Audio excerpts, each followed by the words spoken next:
Welcome to the presentation of my PhD thesis entitled Architectures and Algorithms for Future Wireless Local Area Networks. I would like to start my presentation with a short look back in the history of wireless LAN. In 1997, the first wireless LAN standard 802.11 was released and supported physical layer rates of 2 megabits per second. Soon, there will be a new standard 802.11ad which will support data rates of up to 7000 megabits per second. How did we get those tremendous increases in performance?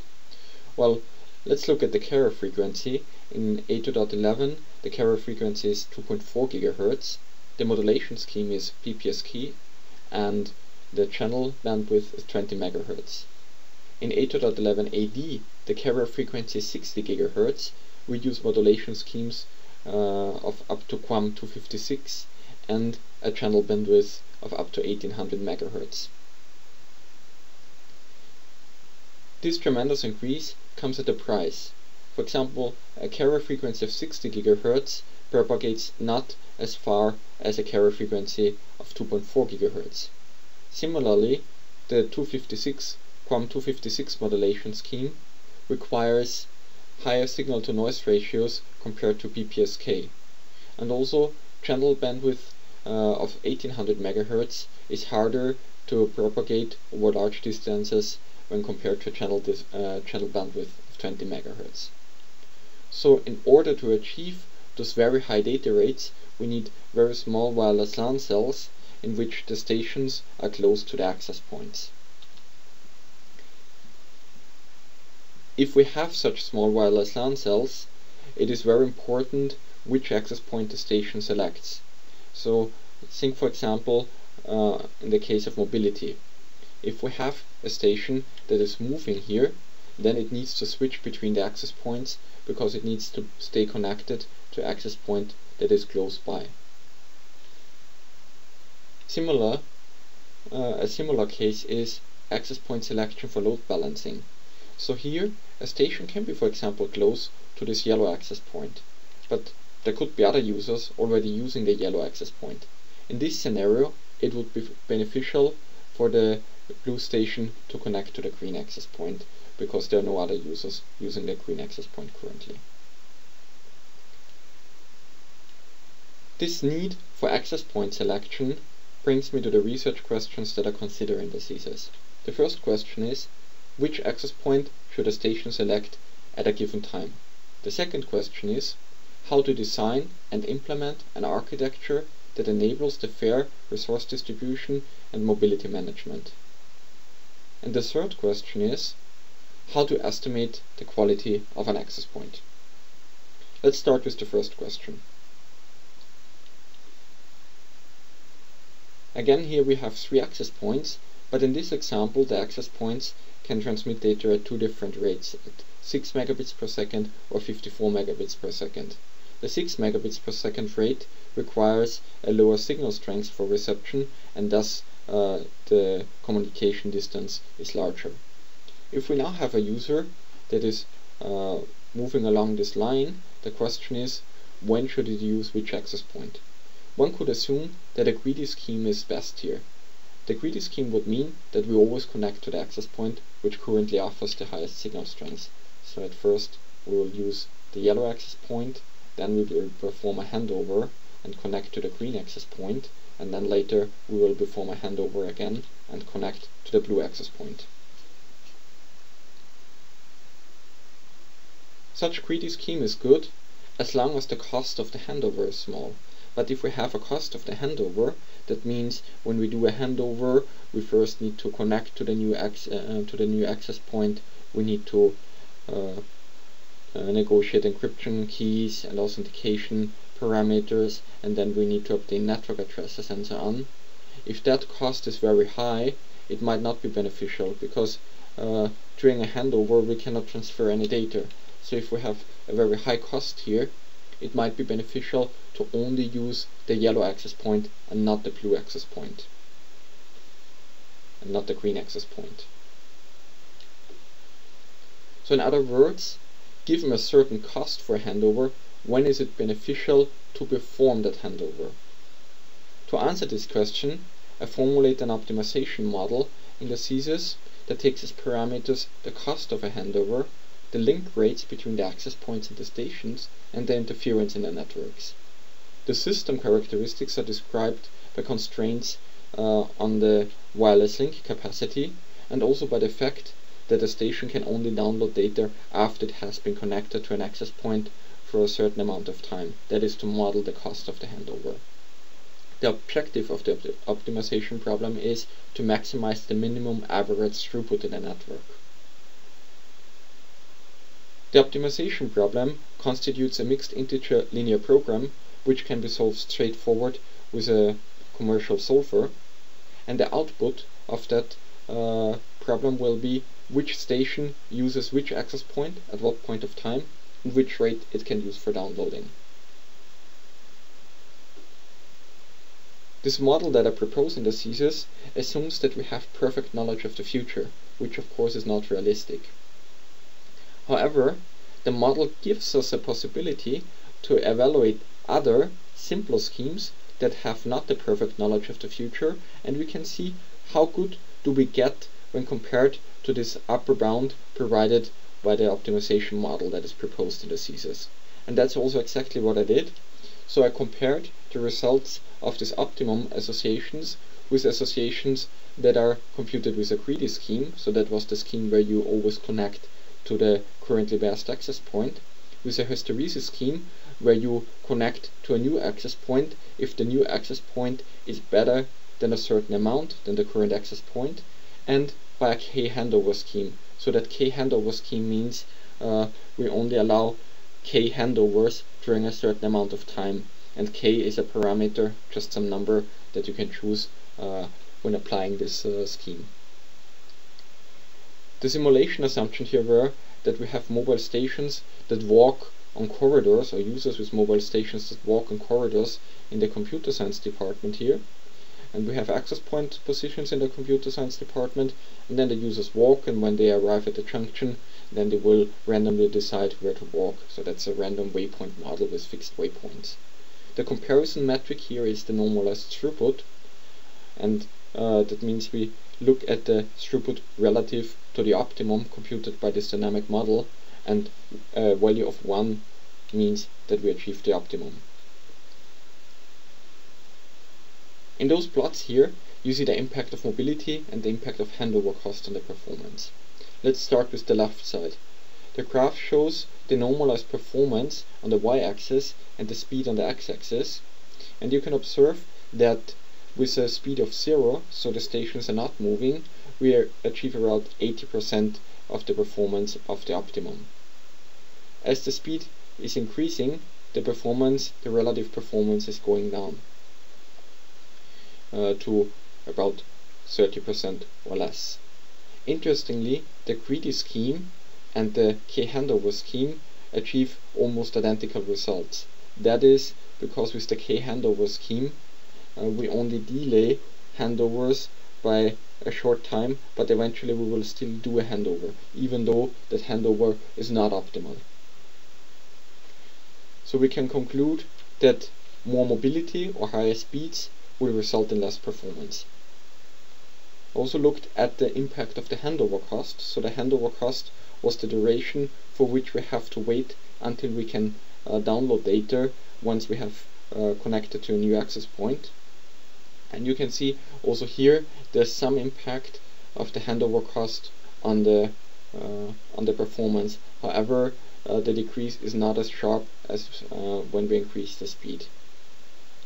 In general, if we have a higher handover cost and we do a wrong handover, of course the impact is more severe than with a lower cost. So that's why it goes down, at least for the greedy and for the k handover scheme. For the hysteresis scheme, it doesn't go down so much because the hysteresis scheme in general is better in avoiding unnecessary handovers. So higher handover costs sometimes mean less performance.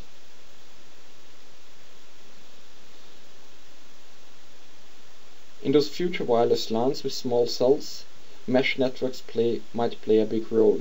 Mesh networks allow us to not connect all access points to the internet, but only a subset of access points are connected to the internet, and then traffic from the user is forwarded via multiple wireless hubs to the subset, and those access points that are connected to the internet are called gateways. When we have such a scenario, it is not only important to choose which access point to connect to, but also how the data should be routed through the mesh network. The data, for example, could be routed like this, or it could be routed like this, or it could even be routed like this. In addition, fairness is a very important issue in mesh networks. So it is well understood that stations which are closer to the gateways achieve higher throughputs than stations that are further away. Sometimes they can even completely starve those stations which are far away from the gateway.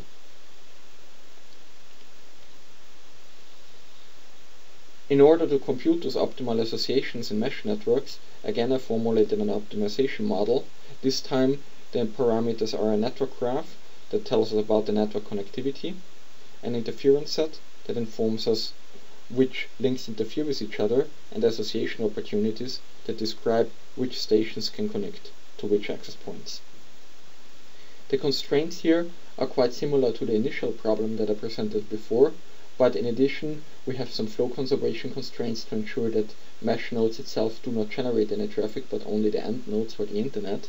And also there's a constraint on single path routing, so we would like to ensure that all traffic is sent, all traffic of one user is sent via single path over the network. Since fairness is very important, I went for a quite strict fairness concept here, which is called max-min fairness, and the goal is to compute a max-min fair rate allocation. Max-min fairness means that we do not take from the poor in order to make the rich richer. Unfortunately, when we apply this concept of max-min fairness, we cannot directly solve the problem, because max-min fairness is essentially a multi-objective optimization problem, so we need to reformulate the model and use a solution algorithm. Existing solution algorithms for that problem are very slow, so in the thesis I designed a new heuristic algorithm entitled MESHMAX-FAST and MESHMAX-FAST star, which solves the problem in a heuristic way but faster. And the idea of the algorithm is to solve parts of the problems by solving smaller linear or mixed integer linear programs, and then iteratively compute a good solution. The outcome of the algorithm is which traffic is sent via which route, what rates are used between the stations and the internet, and which station uses which access point. As I said, MESHMAX-FAST is a heuristic algorithm. That means it does not necessarily compute the optimal solution. In the thesis I investigated how good the solution quality is, and here you can see one result.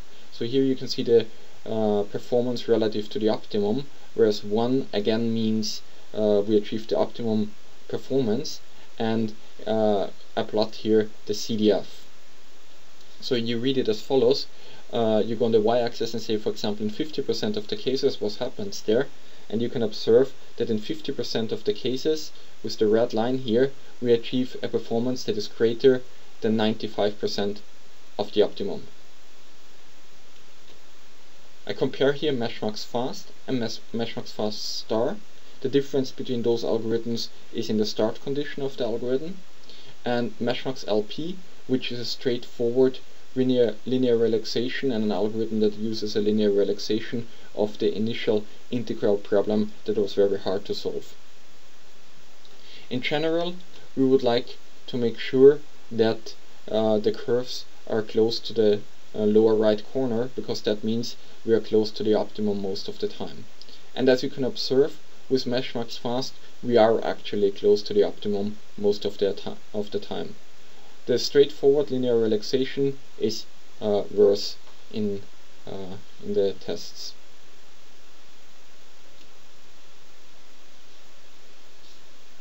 But not only solution quality is important, but also algorithm runtime, in particularly if the algorithm should be used in real networks for live network management. Here you can see the algorithm runtime that depends on the number of stations.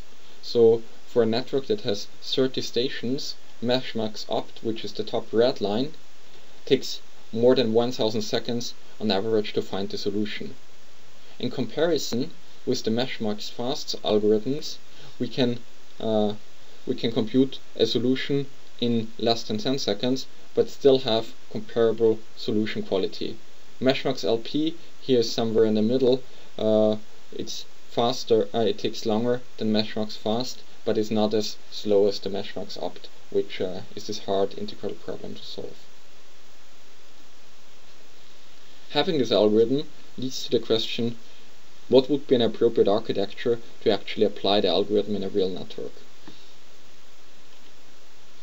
If we consider this initial mesh network, the architecture that I propose in the thesis adds 2 new servers, an OpenFlow control server and a monitoring and control server.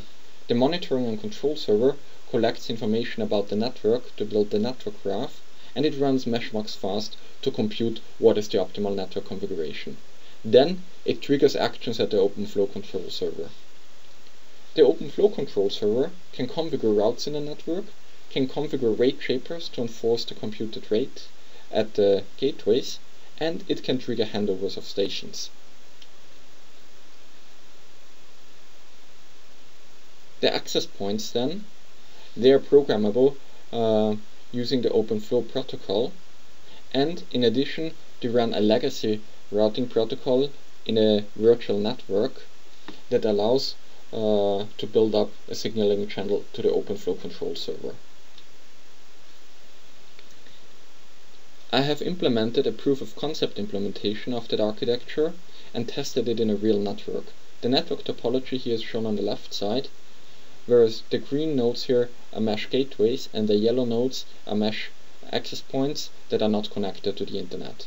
The mesh gateways are connected to the internet with emulated DSL connections, and then 10 stations were deployed in the area of the testbed. Some of the stations can potentially connect to 2 access points.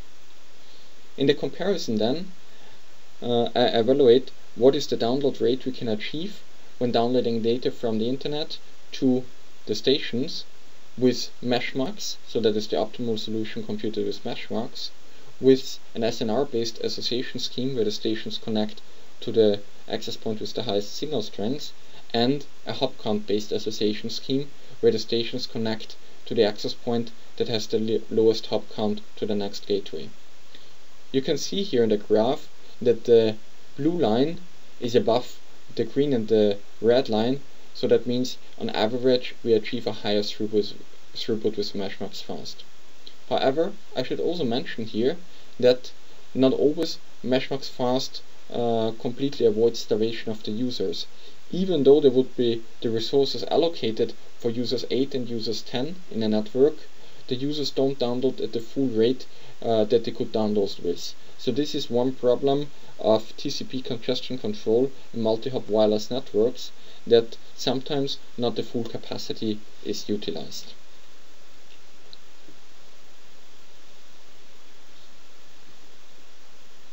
In the next step in the thesis, I also looked how to use this concept of the programmable forwarding unit and OpenFlow protocol to distribute MAC layer processing and to control the transmission of wireless frames.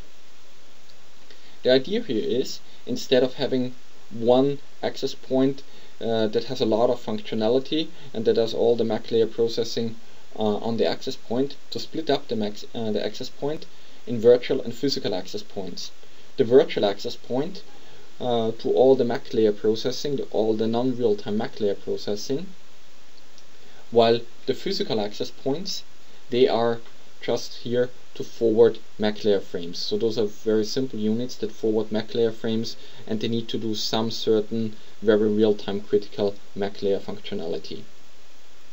The virtual access points, they can be hosted on some virtual machine in some data center provided by some cloud services.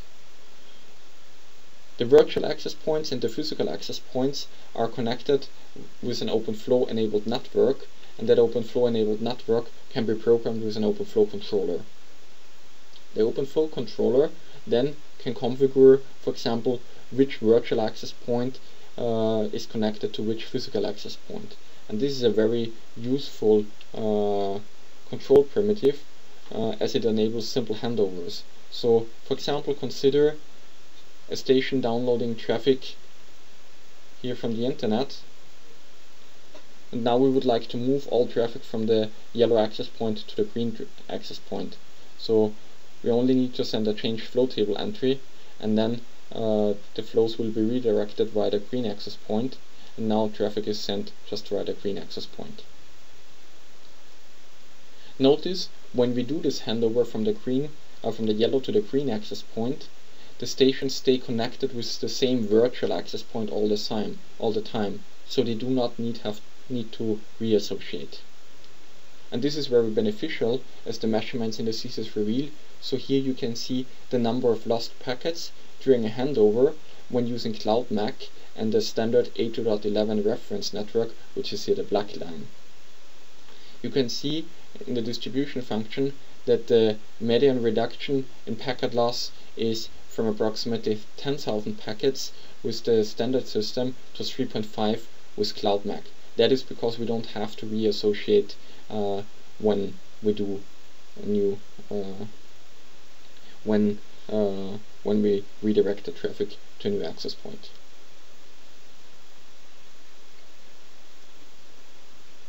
The final question investigating the thesis is how to estimate the quality of an access point. So that is important because for these architectures and the algorithms I presented so far, we need as one important input parameter the link quality or the available bandwidth on a link between a station and an access point. So the problem of estimating the quality of a link seems to be fairly simple. So we have a station here and it needs to estimate what's the quality of the link. But it's not that simple because we might have cross traffic, so that is traffic generated by users of the same network, or interference that we cannot control and can come even from non-Wi-Fi sources. Many current systems use the received signal strength indicator to select the access point. But it turns out that the received signal strength indicator is not a good predictor of the link quality. In the plot here, you can see the loss probability as a function of the received signal strength as it was obtained by measurements that I've done for the thesis. You can observe that, for example, for received signal strength of -80 dBm, you might have 100% loss or you might have 0% loss. So it's very hard to distinguish here, is it a good or a bad link. Also, the transition range between both bad links and good links is very large. So the RSSI can only be used as a coarse estimator, but not as a fine estimator to predict the available bandwidth. For this reason, in the thesis, I propose a new system called BestAP.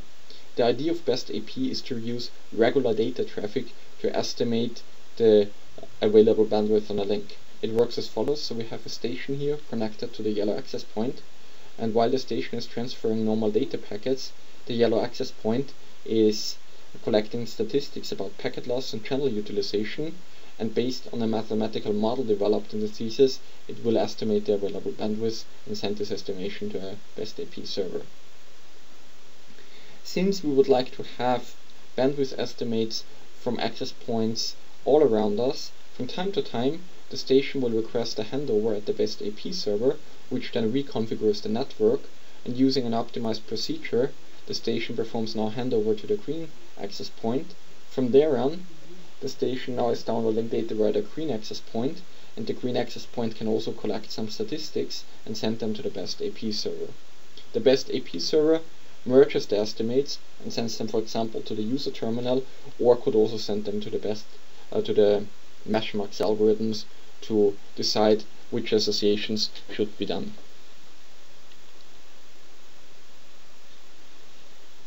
This dynamic access point selection based on the currently available bandwidth of a link can be very beneficial. So I've tested that in the thesis with a very simple setup. We have two access points, the yellow and the green one, and a station that needs to dynamically select which access point to use. On the channels that are used by both access points, there's interference generated according to the interference obtained from some real traces. and then I compare the performance of this dynamic access point selection, where we always use the better link or the link with the higher available bandwidth, with a scheme where we once statically connect to one access point and then don't change unless the connection breaks, of course. On the right side, here you can see the results. The results here are shown in terms of relative performance. A relative performance of 1 means that the dynamic access point selection is as good as the static, and values greater than 1 mean that the dynamic access point selection is better. For a small amount of cases, about 10% of the cases, actually the static access point selection is better. That is because the handovers that we do and the measurements that we obtain, actually there's a cost of getting them. And if the interference is very symmetric on both access points, then switching between the access points is not beneficial. So that cost that we have of doing all this estimation does not weigh up the benefit that we can get from the dynamic selection. But in 90% of the cases, actually there is a benefit. On average, the benefit is 85%, and sometimes it can be even much larger. That is in particularly if there's asymmetric interference. Best AP can also be used to select the access point when users are mobile. So in the thesis, I looked at how well does Best AP support mobile streaming video. Mobile streaming video is a very demanding application, because for mobile streaming video there's a playout buffer in the video player, and it only keeps a small number of video frames, and if there are no new frames received via the network, then the playout buffer will empty and the video will freeze. So to illustrate this with one example, we have a user that is walking from the yellow access point towards the green access point.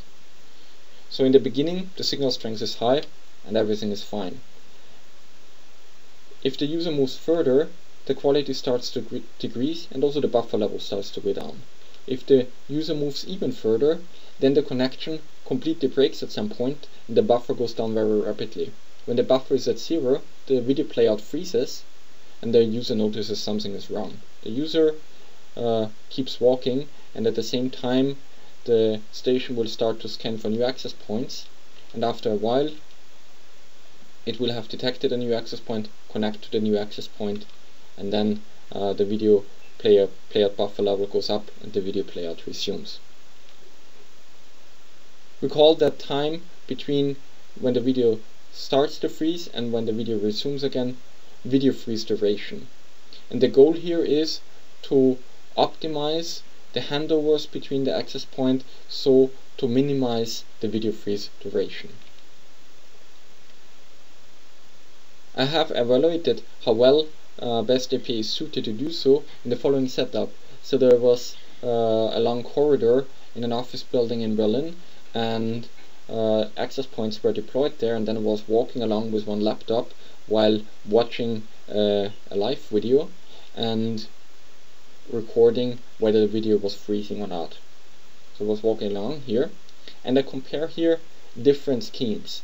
The red bars show standard Linux. Standard Linux always connects to the access point with the highest signal strength and stays connected until the connection breaks, and then it starts to scan for new access points, and I compared an optimized scanning procedure and a non-optimized scanning procedure. The green bars show Best AP, and I used different ways with Best AP to estimate the available bandwidth and also to detect new access points. What you can observe here is that Best AP has fewer freezes than Linux. So I show here the percent of time the video is in freeze mode. It takes about 90 seconds to go from one end of the corridor to the other corridor, and if the video is in freeze mode for 10% of the time, that means 9 seconds out of the 90 seconds the video is frozen. And of course we try to reduce that as far as possible. The video freeze time does not completely go to 0 even with Best AP, but we have a significant reduction in the video freeze time and much better quality here.